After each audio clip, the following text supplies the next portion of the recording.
Hello. It's one of those Wednesday extras with 5 minutes with KeRusso. On Monday, I started with those who were going on this quest to understand the Bible, looking at Genesis. And I shared with you just the first two verses of the first chapter. Let me just kind of remind you by reading those again, remind you what those verses state. In the beginning, God created the heavens and the earth. Now the earth was formless and empty. Darkness was over the surface of the deep, and the Spirit of God was hovering over the waters. Now, what I want to focus on is that word created. We're not really going to deal with Genesis chapter 1 in its context today, but we need to think about this word created because of the context that we live in our world today. When we think in terms of creation, or that word comes up in conversations or in readings, academic readings, whatever, oftentimes it's in contrast with evolution. Now, what Christians have done with Genesis chapter 1 is they have taken this chapter and tried to figure out how does it uh, jive with this idea of evolution, or how does it contradict and the evolution, and they use it in that terms. Well, that's not why Moses wrote this. When Moses wrote this, and I believe he wrote it, I believe he wrote it.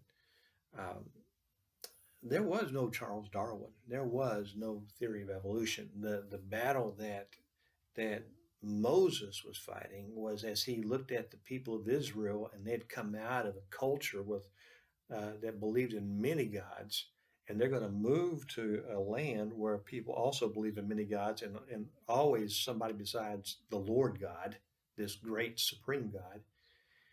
Um, they have their own creation stories, and it's always these other gods that made those, who made the creation.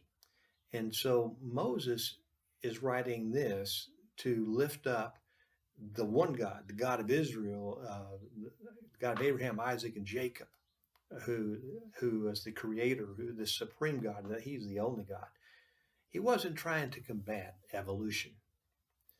Even though how that tends to be how many times Christians use this first chapter.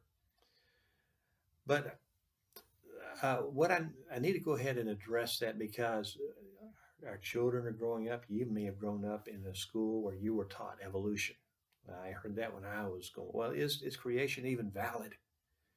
So we're going to talk about creation and evolution, even though it's not really going to be dealing with what's going on in Genesis chapter 1. Um, and I want to show you something here. I have with me uh, three watches. Okay. One is a pocket watch that used to be my grandfather's. And when he died, it was passed on to my dad. And when my dad died, it was passed on to me. And this watch, you might notice it's not running right now. Oops, so there you go. It's not running because it's not been wound up for a while. It's sitting in a box for a while. And to get it to run, I have to wind it up. Okay. And once I do that, then you'll see that second hand start to move. It runs again. Okay. I'm going to take that watch and I'm going to put it in this box. Now I have another watch. This is a watch that was given to me by let me hold it right side up here. This was given to me by my wife um, for a Christmas present one year. And I love this watch. Now it's not running either because it runs on batteries and the batteries died. And but it's a beautiful watch. I love this watch, and I need to get another battery in it so I can wear it again. But it's a very special watch to me. Okay, now I'm going to put it in the box also. Now I have another watch, and this is the one I tend to wear. It's more of a fun watch to wear. It's a goofy watch.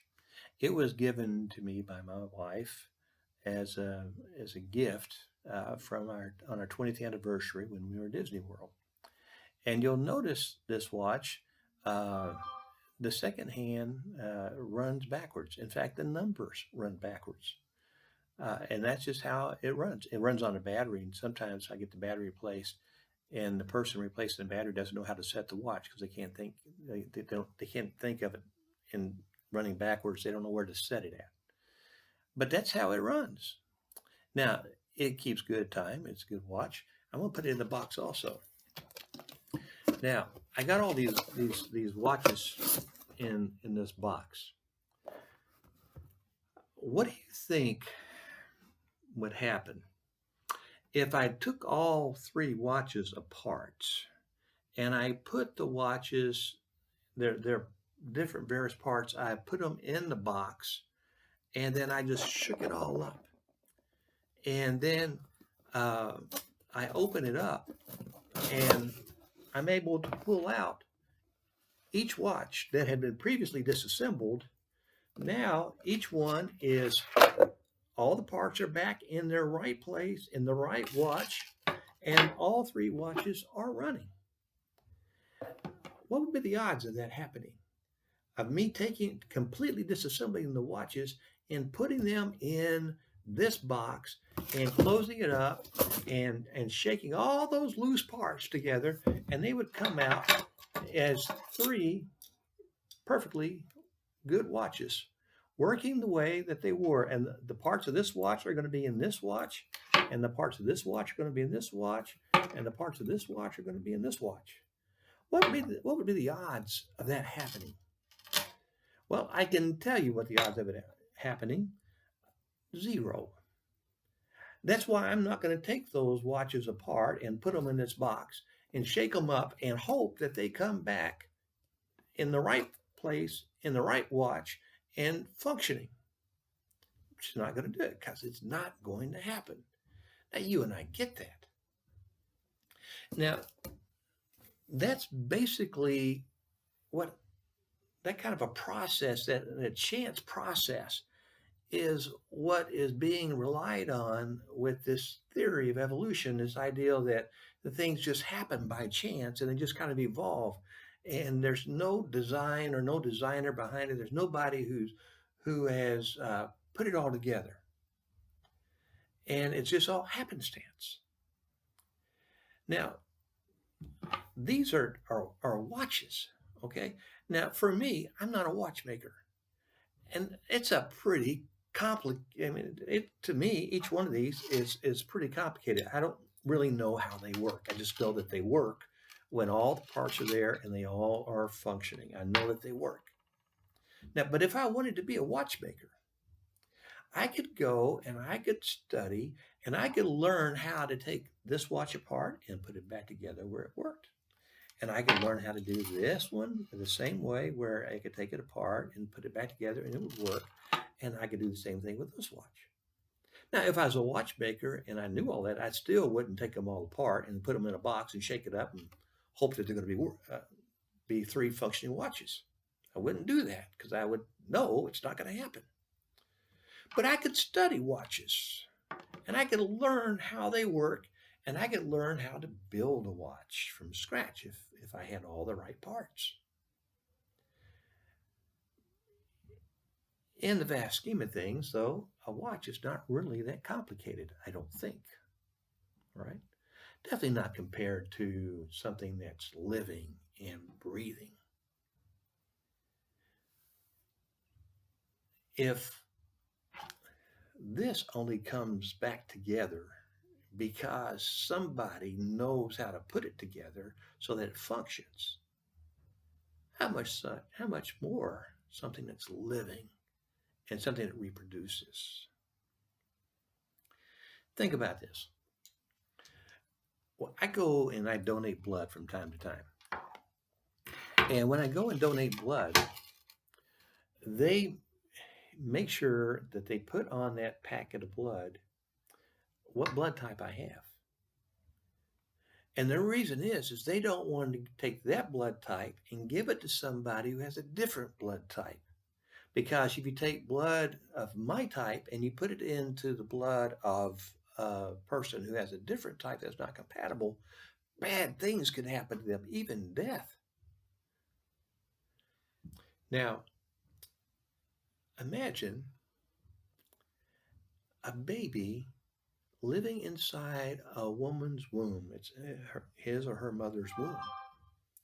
And she has a particular blood type. And this baby has a blood type. And there are many times when the baby doesn't have the mother's blood type. And yet this baby is able to live inside the mother. And neither the baby nor the mother are harmed by these two different types of blood that are running through these two systems that are intricately connected with each other. Does that happen by accident? I mean, how does that come about?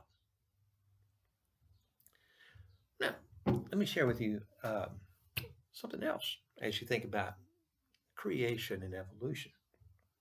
There's a book that I have. What do you do with a tale like this? And it's a book that I'll read to children at times, and it's a really interesting and it's a fun book to read. Look, I read it to kindergarten kids, and I'll read it to first graders, and I'm going to share with you a couple of pages. The first page is, what do you do with a nose like this? And I'll show this to the children, and I'll have them guess, okay, which nose belongs to what kind of an animal. And they'll try to guess, and on this page, they'll get a few of them right. They'll definitely get one of them right. Usually they get most of them wrong, 4 of them wrong. Then I'll turn the page, and you'll see a picture of a platypus, which they oftentimes think it's a duck. And what does a platypus do with his nose? Well, he digs in the mud with it. And then they think this is a dog, and well, it's a hyena, which is a kind of a canine. And if you're a hyena, you find your next meal by using your nose. And then the elephant uses his nose to give himself a bath. And the kids really love that when they think about the idea of blowing water out their nose and giving themselves a bath. And this is the one they never seem to get. It's a mole. A mole finds its way through the ground with its nose. And then you have the alligator, and the alligator breathes with its nose while it's underwater. Then I'll turn the page and I'll say, what do you do with ears like this? And they'll look at the ears and they'll try to figure out which is which, okay? And I'll let them guess. And again, they'll get most of them wrong, but some of them they'll get right. Well, then you turn the page. What do these creatures do with their ears? Well, you have the rabbit who uses its ears to keep cool if it's a jackrabbit, okay? And if it's a bat, it uses its ears to see with. Now, that really is kind of weird for us, but that's what a bat does with its ears. It sees with it. And if you're a hippopotamus, you close your ears when you're underwater. And the kids have a fun time trying to figure out how to close their ears without having to use their hands. And then if you're a cricket, you hear with your ears, but your ears are on your knees. And the kids love that one, okay? And if you're an elephant, a humpback whale, I mean, not an elephant, but a humpback whale, then you use your ears to hear from great distances underwater. And that just, it's just amazing. I'll show you one more. You got tails, what animals do with different tails. And you have eyes, what animals do with different eyes. This is a horned toad, horned lizard. When I was in Texas, we call them horny toads. When I was going up there, they shoot blood out of their eyes. That kind of grosses the kids out. This is a 4-eyed fish. And it can be half underwater, and 2 eyes can be above the water, 2 can be below the water. And that's amazing. And a chameleon, the chameleon, its eyes can spin all around. And one eye can look that way, the other eye can look that way. Try looking at a classroom, the kindergarten kids trying to make their eyes go opposite directions. It's fun. It's a fun book to read to them. And then you have a page like, what do you do with feet like this? And you have uh, chimpanzees use their feet to eat with. And you have this blue-footed booby that dances with his feet, and you got a water spider that walks on water with his feet, and you've got a gecko that walks on ceilings with its feet. It's a fun book to read. But for our purposes today, what it does in a humorous way, it illustrates how creative everything is and how unique every creature is. And it has specific things for specific reasons. That happened by chance? Is that even believable? Now, we get taught that. But think about it. Use your common sense. Is that even realistic? Now, let me share with you from another book. Just tell you a little bit about the book. The name of the book is Where is God When It Hurts? It's written by a man by the name of Philip Yancey. And he got to know a doctor who worked in what was then called a leprosarium, people who have leprosy or what's now called Hansen's disease.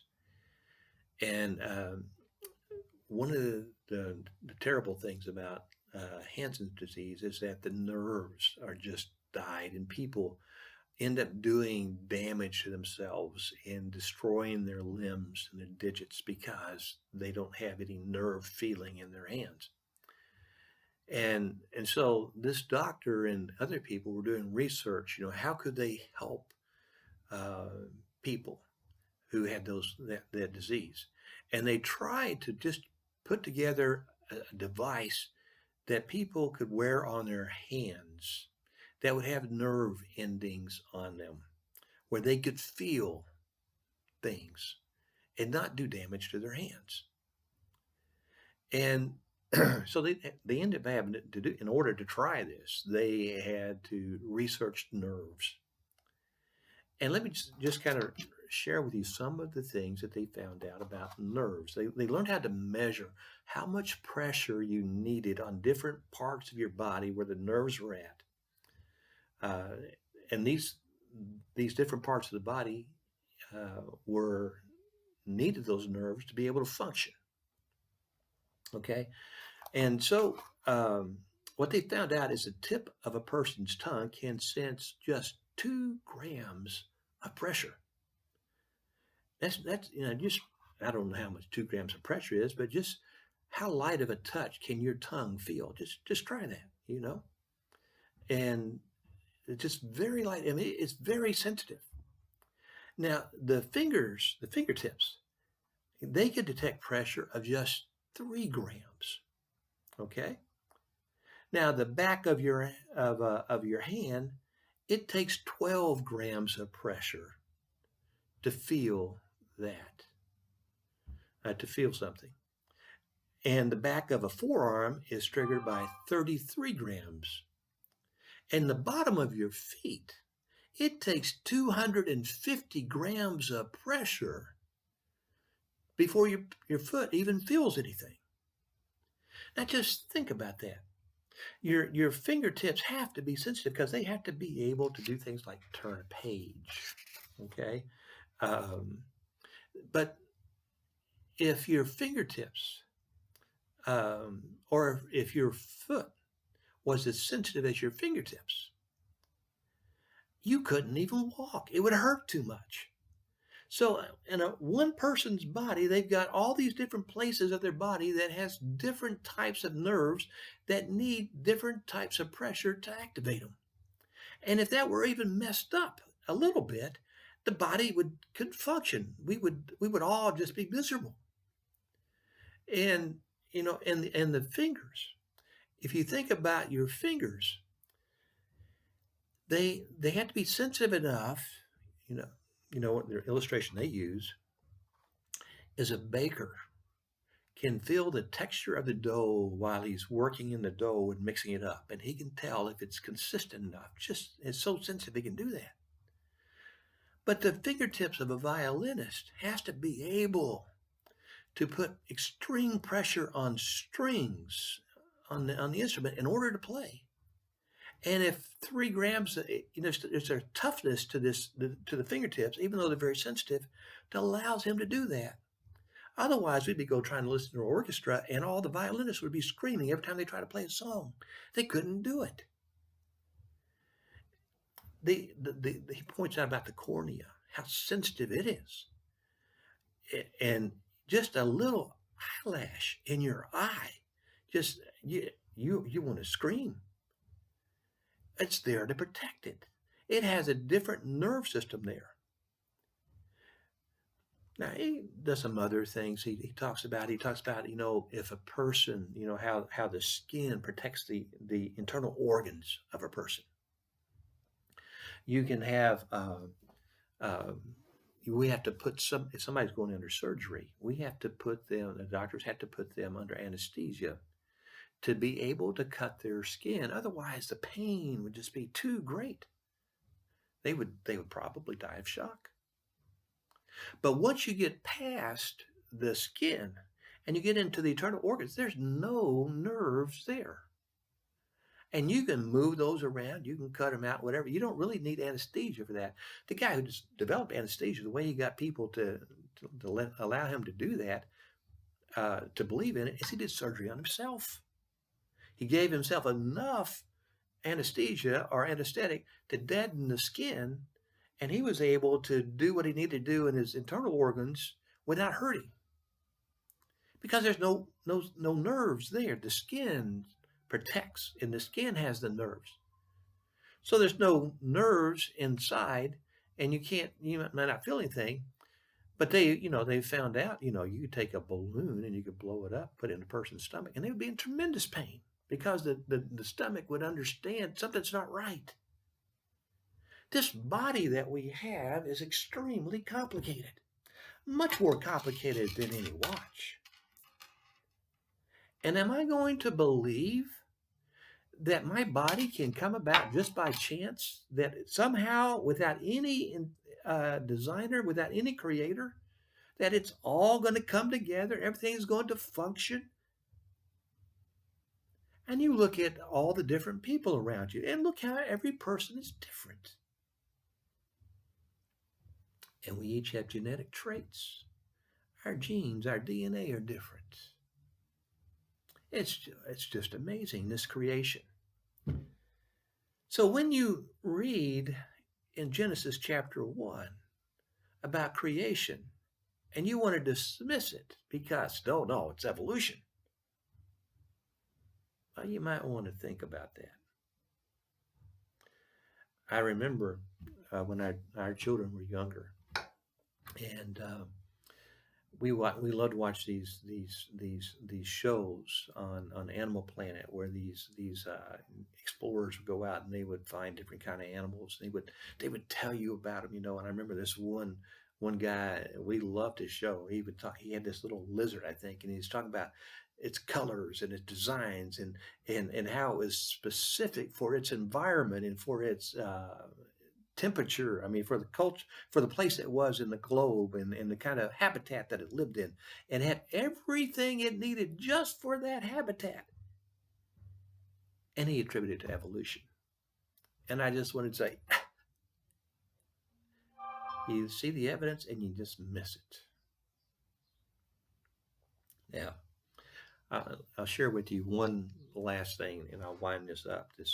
As you are thinking about, do I really want to believe that a God created? Let me share with you. It's just a joke. It's a joke, and you might find it funny. It may not. But it has a pretty good punchline to it that makes a point. These scientists approached God one day, and they said to him, we're just as good as you are. We're just as smart as you are. We can make life. And we want to challenge you to a competition. And God said, okay. And so God reaches down and he gets some dirt and he works with it and he breathes into it and he makes a living human being. And so God says, okay, it's now your turn. The scientists said, all right, we're going to show you what we know. And they reach down and they get some dirt and they start to work with it. And God says, no. You make your own dirt. Now, I'm not going to explain the joke. If you don't get the punchline, you don't get the punchline. But if we're going to talk about creation and evolution, and people uh, want to argue about that, what does your intellect tell you? You know, and some people get hung up on the idea that um, this could happen in 6 days. And when I hear that, one of the thoughts that comes to my mind is this, you know, if God can make a body, a living human body, to do all the things that it does with all its intricacies and all of its needs and functions, if he can do that, isn't he able to do all this in 6 days? If he can put all the planets and globes and stuff and where they're supposed to be, where they orbit around one another and they do the things they're supposed to do, if he has that kind of power, why would I have a problem with him doing that in 6 days? So that's really what I want to share with you in this extra. And we're going to get back into Genesis. But for those of you who are kind of wrestling with this idea about creation versus evolution, I hope I've given you some things to think about. And you can look into it even more on your own. But you and I have been given a brain by God that can discern these things. And it's all right to disagree with people who wear some kind of title behind them who claim to be an authority. In fact, if you really look at it, there are scientists who are not evolutionists, they're creationists. They look at the evidence, they say, you know, it doesn't support evolution. So you're free to think and to discern all this stuff and understand. And I hope I've given you some things to think about. Again, we're not talking about Genesis today, but we're talking about something that we've connected to Genesis, this creation evolution argument. And I hope I've been able to help you out. Thank you very much. Have a blessed day.